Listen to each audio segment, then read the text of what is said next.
Appearance on Dion's Daily Dose does not imply endorsement from or by any candidate or guest. The views, thoughts, and opinions expressed by Dion Bergeron or Dion's Daily Dose are his own and do not represent the views, thoughts, and opinions of any guest. Material and information presented is for general information purposes only. The Dion's Daily Dose name in all forms and abbreviations are the property of its owners, and its use does not imply endorsement of or opposition to any specific organization, product, or service. If you'd like to support the show, please visit our Patreon at patreon.com/Dion's Daily Dose. All right, looks like it's online. Hello, ladies and gentlemen. How's everybody doing today? I hope well. I know that things are kind of crazy right now. There's all kinds of crazy rumors floating around, especially along the East Coast. I have family that lives out there, so they're a bit concerned with all the rumors. I will tell you that the president recently came out and said that he's not going to lock everything down, although he advises the governors to take whatever steps are necessary. So I have been going through the CARES Act a little at a time. It's barely started. But what I'm trying to do for those of you who don't follow me on Twitter, I'd appreciate it if you do. But what I'm doing is I'm doing a thread where I outline all the expenses in this CARES Act, where it's going, what it's for, things like that. You can follow me on Twitter at Dion for Congress. There we go. You can see in the background there. That's all my social media is set up like that. My YouTube channel is Dion for Congress. My Instagram, Facebook, Twitter. My various accounts, they're different content, but they all share the same theme, which is me talking directly to you and telling you kind of what's going on. Welcome, Sean. Welcome, James. I am trying to create a nice comprehensive thread on Twitter that you can follow and you can see what's in this CARES Act. Just so far, going through it, we have $349 billion, which is loans for businesses, which I'm in favor of. There are a lot of interesting things in this, though, that, as I said, I'll lay it out on the Twitter thread that I'm doing. But what's interesting is once you get past the loans for businesses, and then it gets into a lot of explanations and definitions of what things are and whatnot, you start to come into some interesting language. For example, it says that I don't want to get into specifics because I don't have it right in front of me. But oh wow, hi Emmy. I don't have it right in front of me, but there's $675 million that's for the Small Business Association, salaries and expenses for the Small Business Administration itself, which, okay, $25 million for the Small Business Association Office of Inspector General, $265 million for the Small Business Association Entrepreneurial Development Programs. Now, these are grants. These aren't loans. It gives out for education, training, and advising grants, and then resource partner association grants. There's, as I said, there's a lot of interesting language in this. I'm still going through it, but what it tells me is, again, just like any bill that's been introduced by Congress, is there's a lot of stuff in here that the media isn't reporting on. There's a lot of interesting definitions and a lot of restrictions on where the money goes. For example, one small thing that I did see is that on the CARES Act, where it's talking about this entrepreneurial development program, it says Hi, I'm glad you could stop in. I appreciate it. Emmy said she's no clue what I'm talking about. Just stopped in to say hi. Well, hi. I'm talking about the CARES Act, which is this bill that was passed by Congress, the $2 trillion bill. I'm talking about. I haven't gotten through it very far, but all the money and where it's going. I That's actually part of the reason why I'm late. I was so involved in taking notes that I didn't notice the time, so I apologize for that. Uh, I do, for those of you who don't know, I do this live stream every day, 7 p.m., different topics.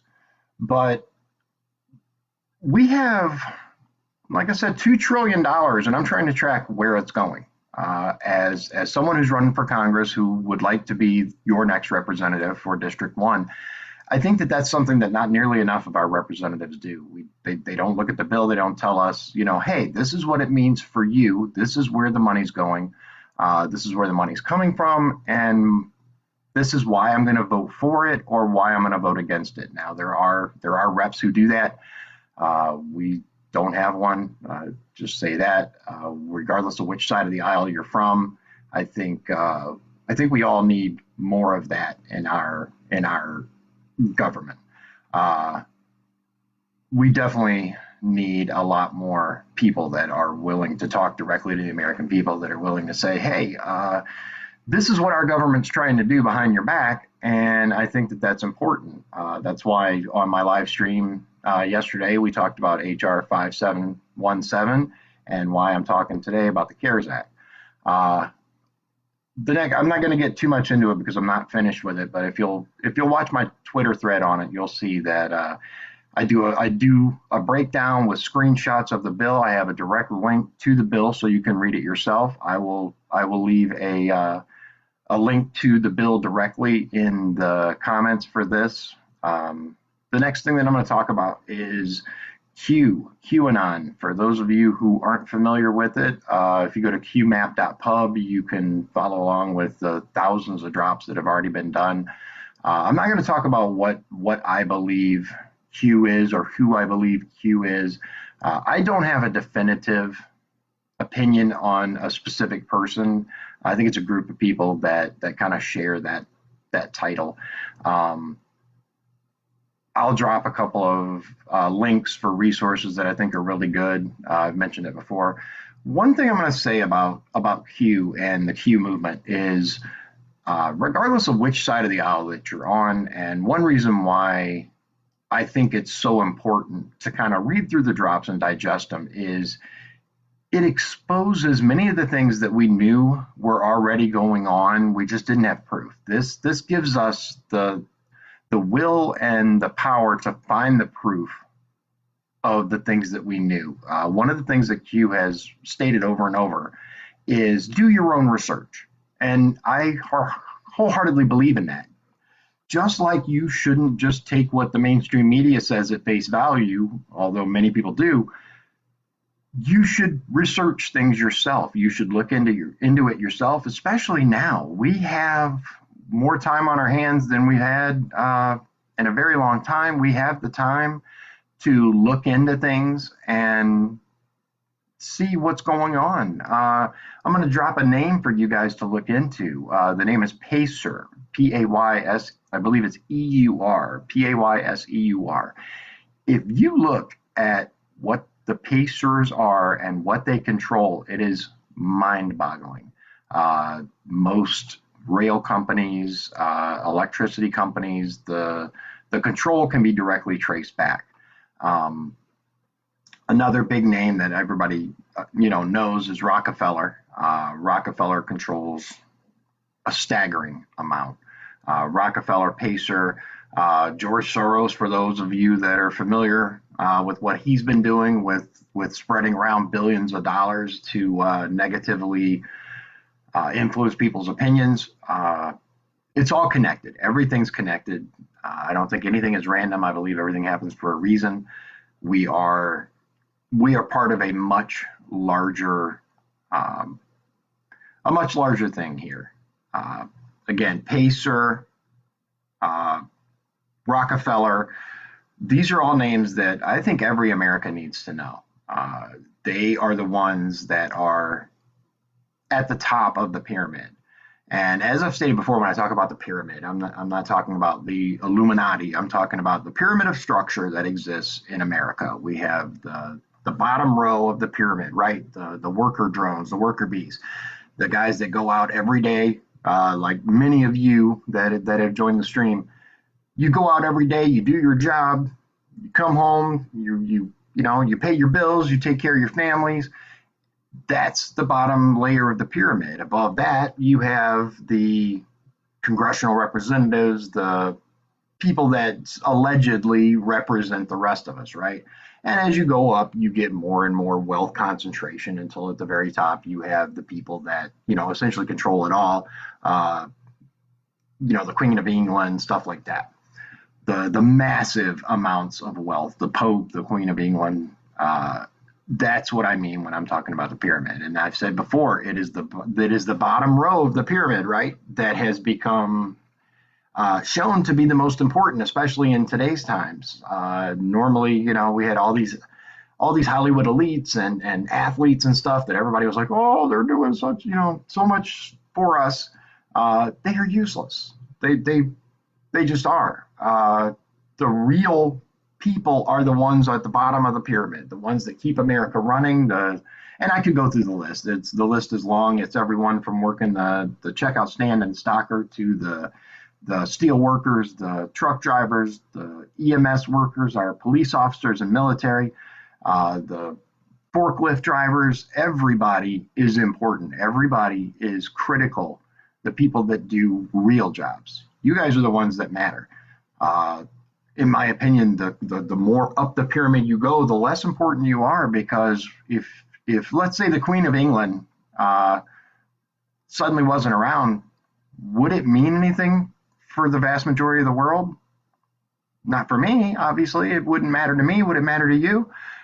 We see the funeral and there's all this stuff that would take into account, but realistically, day-to-day life, it wouldn't matter. If all of our truck drivers suddenly stopped rolling, we'd feel that. We would know that would directly affect all of us. Just like if the steel workers stopped going to work, if the stockers stopped going to work, everybody in the chain is important. But in my opinion, some links are more critical than others, and the supply chain is one of them. So if anyone has any questions, drop them in the comments. A lot of times I've noticed on the Facebook Live, a lot of the comments aren't showing up, or they show up after the video. So for that, I apologize. I always try to go back and answer any questions you might have. One thing that you can do always is send me a message directly on my Facebook. If I don't get a chance to answer, I'll answer as soon as I can. I turned it off because it seems like always during a video I get some kind of notification and it interrupts us. But I do want to say, for all of you that are considered essential workers, I appreciate the fact that you're going out and putting yourselves in harm's way for us, the rest of America. I appreciate the risk that you're taking, all of you. Did you see the story about the Kennedy Center? I posted it a little bit ago. These people that we just gave $25 million to at the Kennedy Center for the Performing Arts, right? They laid off 100 musicians. Now, bear in mind, we just gave them $25 million. Why are they laying people off? That's what it was for, was to keep these people, keep these people employed. So where's the money going? Oh, Ralph, I talked about 5717 on a previous, but I hate it. I hate it. It's absolutely ridiculous. Ralph asked, what do you think about HR 5717? It's an abomination. It is something absolutely against our Second Amendment, and I would not only vote no on it, I would mobilize other representatives to vote no. I would mobilize the people to call their representatives. I've tried to do that already. Let these people know that this is not okay. This is not okay. It lumps together pretty much everything they have tried to pass to restrict our Second Amendment rights all into one bill. Taxes on weapons and ammo, and not like a 5% tax. We're talking about a 30% tax on firearms, a 50% tax on ammunition, a requirement of a federal license to purchase any firearm. It's an abomination. I would wholeheartedly be against it. Uh, it is not something that needs to be passed in the United States. And it's obvious who's behind this. Bloomberg and his millions of dollars. This is a massive piece of legislation that was obviously well written. There are many lawyers behind this. I don't think it's a coincidence that it's showing up again. This was tried to pass before, but was defeated. I don't think it's any coincidence that this is showing up again while the nation is distracted with COVID. And I don't think it's a I don't think it's a coincidence, and I believe it was absolutely planned. I think that the people behind this bill, have been after the Second Amendment for a very long time. They don't believe in it. They will actively argue and tell you, oh, since we got rid of guns in this country and that country, things have gotten better. Things have gotten less dangerous. Which, if you look at England, for example, the reality is the opposite of what they claim. If you look into the numbers, not only has crime gone up, violent crime has gone up. Now it happens to be knife crime. So now they're trying to outlaw knives because that's going to work. Criminals don't care about the law. They don't care about whatever laws that you have in place or restrictions. We've seen it with gun-free zones. The only thing that gun-free zones do is say, hello, look at me, I'm undefended.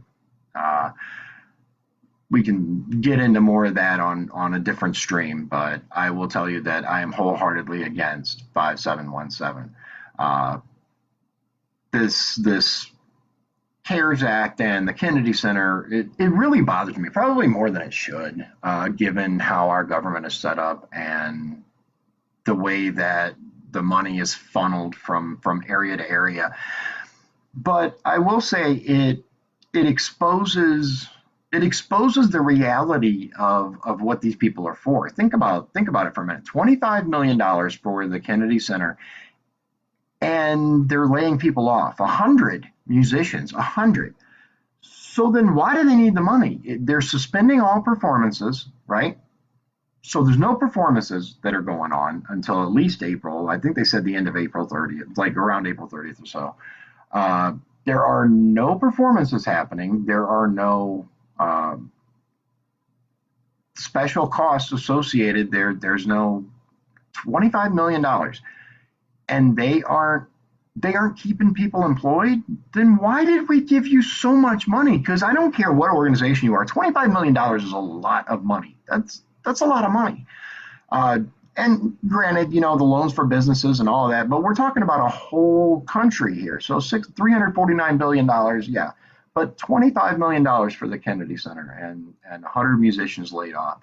I think we can all look at that and say, oh, so maybe it wasn't for the arts after all. Maybe somebody just needed money. You know, for those who didn't catch the beginning, I'm going to be laying out everything in the CARES Act on my Twitter thread. I'm also going to start a Facebook post about it with comments as I get it figured out how to transfer it over. But I'm gonna outline everything in it for you guys, because I think that's what a representative should do. I think that they should tell people what's in a bill, why they're voting for it or against it. Once I analyze the whole thing and get all the way through it, I will tell you which way I would have voted, regardless of political pressure. I find it interesting that the guy, what's his name, Massey, who stood up and said, I think we should call a roll call on this, was attacked relentlessly by both sides of the aisle. President Trump even said he should be thrown out of the Republican Party. Now, remember that all this guy did was suggest that that everyone be present for a roll call so that we could see which way they vote.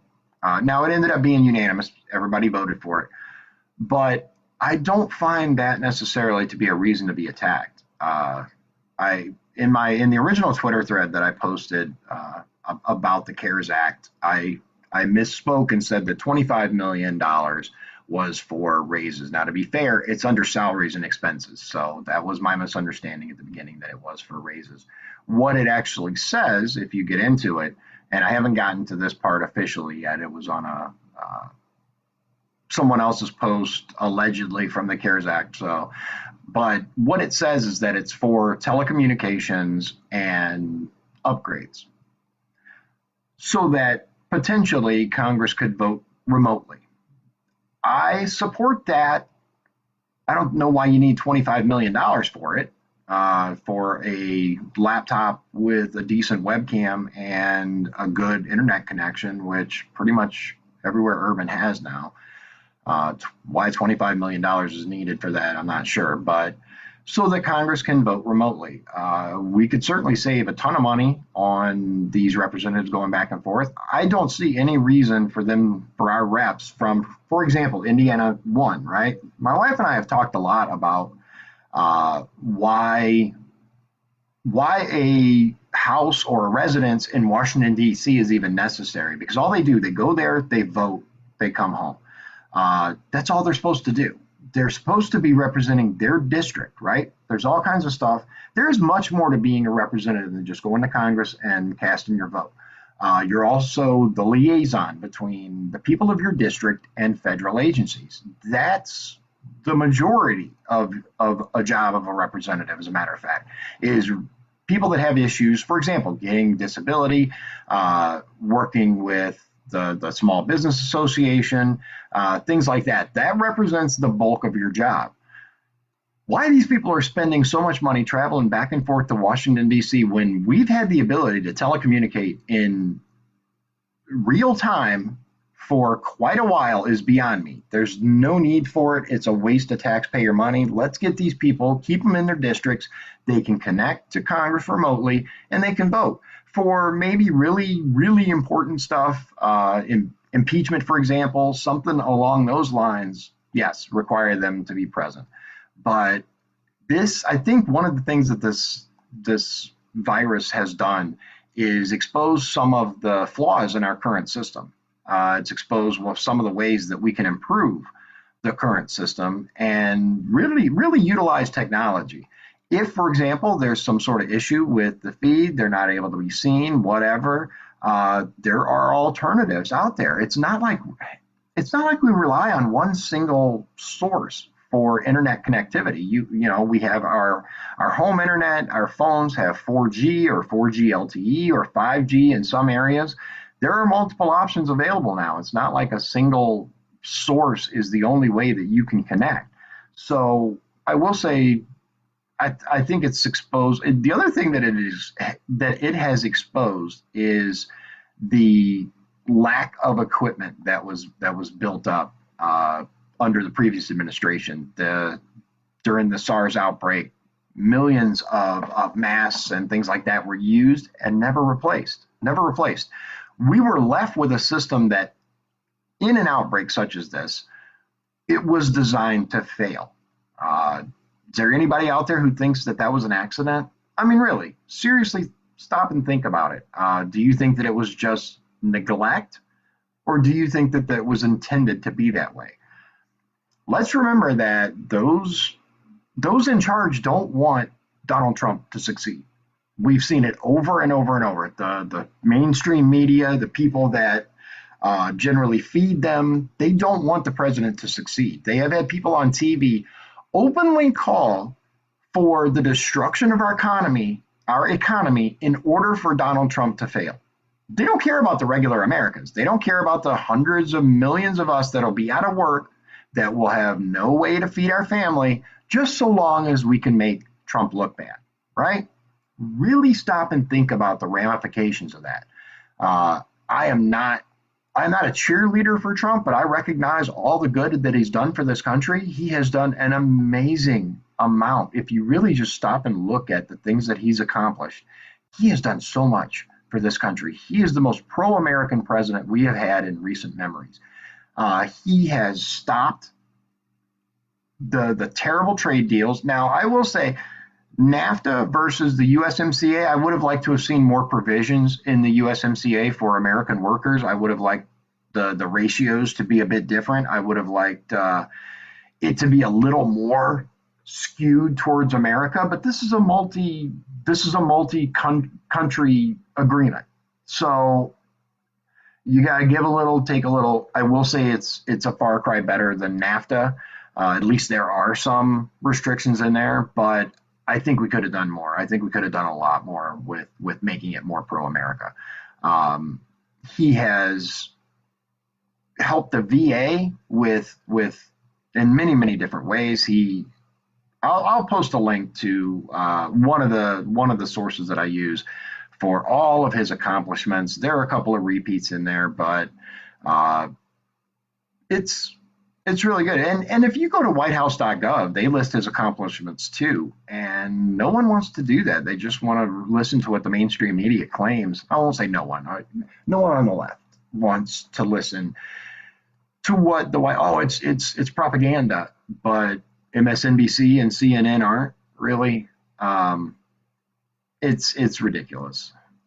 We live in such a polarized time and such a polarized society that we need people that are willing to look at everything objectively. And I've tried to do that. I'm going to continue to try to do that for you. I'm going to bring you the unvarnished truth about bills that are put in front. I'm going to bring you. I'm going to try to pull my emotion out of it for the most part. Do the best I can on that. Especially with this CARES Act, there's a lot of stuff in this that I don't agree with. There's a lot of stuff that I really wish the president maybe had line item veto on. I think that would be, yeah, great. I have a cat. Um, I wish the president had line item veto on. I think that would go a long way towards uh, helping the situation here. Billy, dude, quiet. Trying to do this. Um, but that's not going to fix what's wrong. We need far more sweeping changes. But one thing we can do is try to make sure that we have people in office that actually care, not people that are bought and paid for by special interests, not people that are tools of the two major parties. There are there's plenty of corruption to go around, both sides of the aisle. Uh, you know the names, you know that an interesting thing that I talked about during my live stream with the gun guy is if you look at the sheer number of representatives and senators that are not seeking reelection. Now, a lot of these people, yeah, some have been in office for a long time, but that's never stopped them before, right? Look at the sheer number of people that are not seeking reelection, the sheer number of CEOs that have stepped down, some very prominent ones. Why? Right? Why? The timing is very curious. Last I checked, there was over 1,400 CEOs that have stepped down in a very short amount of time. Some at the height of the market, there was still room for the market to continue upward, and they just suddenly stepped down. And it really begs the question, why? Now, there are times, sure, when a CEO will cash out and be done and retire, but these are people that were really on their way up as far as stock values, and it really made no sense as to why they would cash out at that time. I would really look at things objectively. I would look at the fact that both parties, before Donald Trump got elected, both parties were very into attacking him. Prior to him actually declaring presidency, remember that Hillary Clinton is quoted as saying, "We need more people like Donald Trump to run for office. He's honest and can't be bought." Right? That may not be a direct quote, but it definitely is the gist. Suddenly, when he ran in 2016 against the Democrats, Clinton specifically, uh, he was called every name in the book. Uh, it's all part of the media lie, right? The mainstream media lie that tries to determine what we think.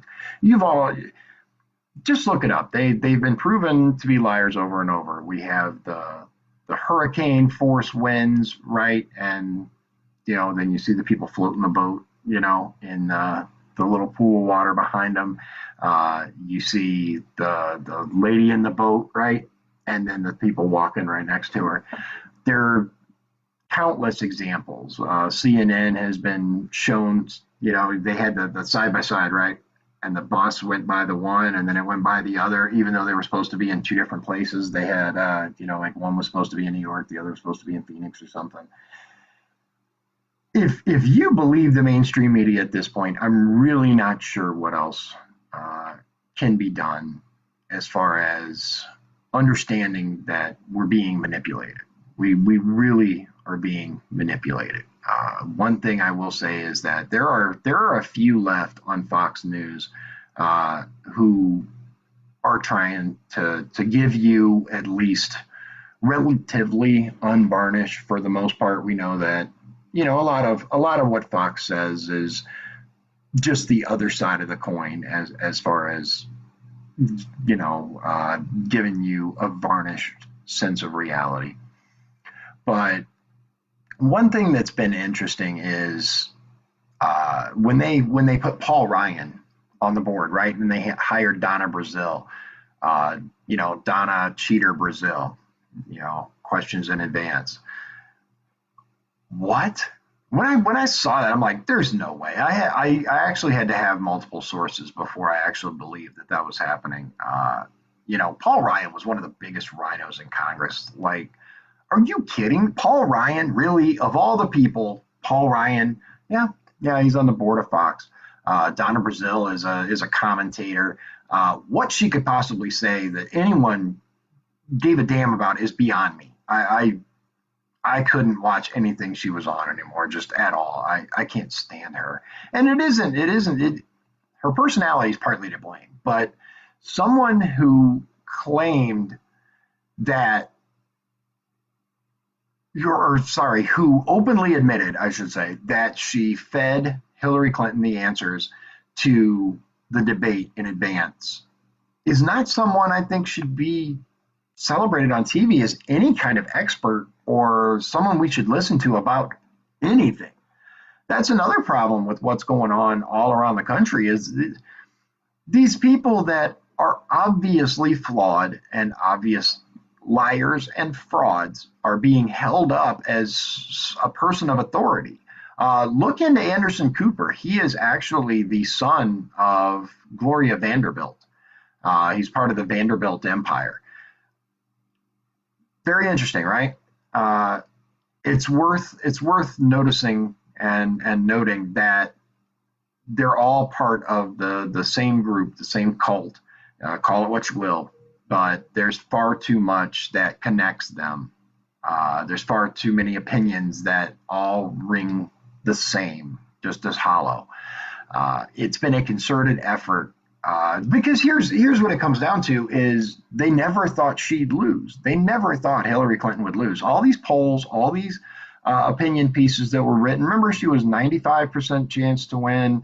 They never even considered the possibility of what if until he did win. And at that point, it was a mad scramble to figure out, oh my goodness, what do we do? They had the FISA thing in place because that was all supposed to crumble him. That was supposed to be, oh, he's a Russian plant, he's this, he's that. And it all came crumbling down with the Mueller hearings and the impeachment and everything. They've gone over and over and over trying to take back control of this government. It's a coup. It's an outright attempt to wrestle power from the people because for all his flaws, one thing I will say about Donald Trump is he has a record of just telling like it is. because he doesn't care. You may not agree with the way he goes about that. I know a lot of people have problems with the things that he says, like on Twitter. There are some, and I will admit, there are times when he's tweeted something out, and I'm like, oh my god, I'm gonna have to defend that, right? But for the most part, he just tells it like it is. He just says, hey, the fake news, right?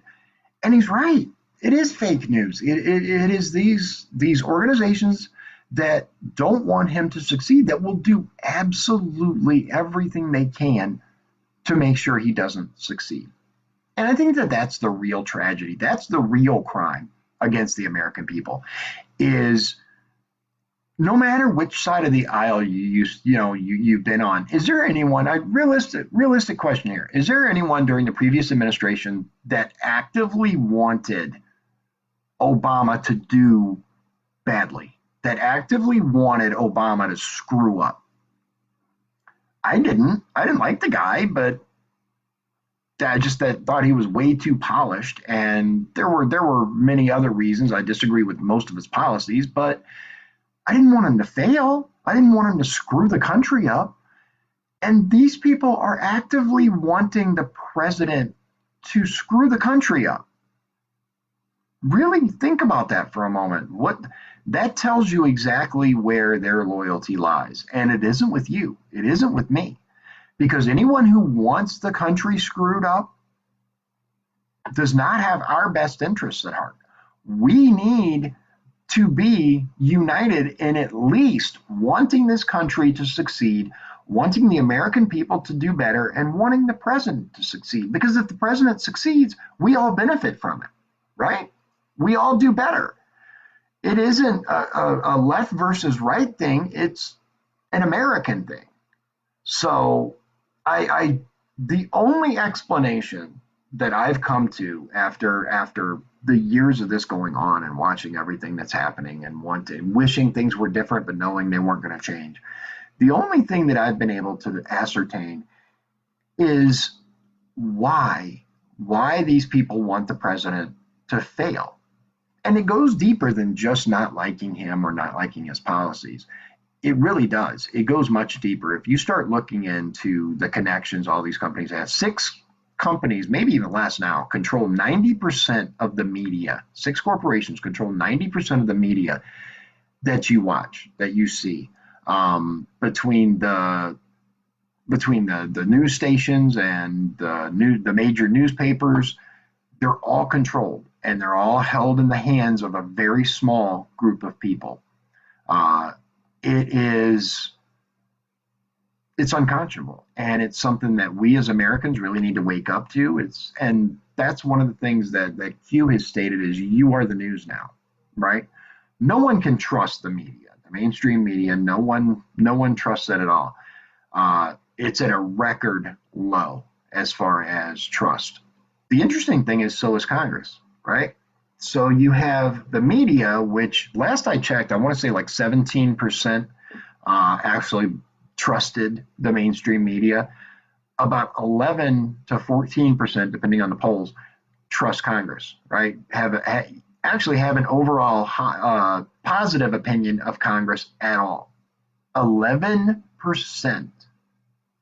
11% of the population have a positive thought when it comes to Congress. They 11% believe that they actually represent us and are doing good things. That's it's heartbreaking.